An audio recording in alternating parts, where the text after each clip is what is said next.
If you wish to make a PC like this, changing color by clicking buttons on your remote, or you want to change it from the motherboard or on the top of the case button, you should watch this video what component we are using. All the ARGB effects are synced, including the liquid cooler. With a click of button, you can change every color and in synchronized. Hey guys, welcome to the channel. This is Rajesh and I'm back with another video. We are building a PC which is Ryzen 750-700X. This is a very good processor which you can consider for 24,000-25,000 rupees. And this is X570 motherboard which is A Pro.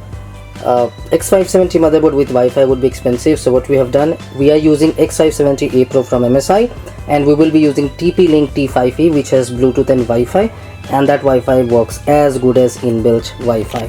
For the RAM we are going with 16x2 dual. This is empty by the way, we have already installed it here. This is 16x2, 3200 MHz, and that's 32 GB of RAM, 512 GB of SSD. And for more storage we are also using a 2 TB hard drive. So this is WD 7200 RPM.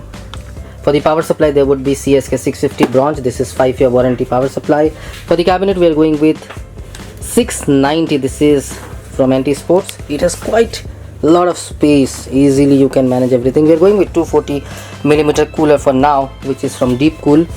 And the graphic card 3060 Ti. This is Gaming X. The Ventus is like 1,000-1,500 rupees more cheaper, but Gaming X has more performance, so you can consider Gaming X because of its fan. Its cooling is very nice. It's not very huge difference between Ventus and Gaming X, but the cooling system in this Gaming X is better.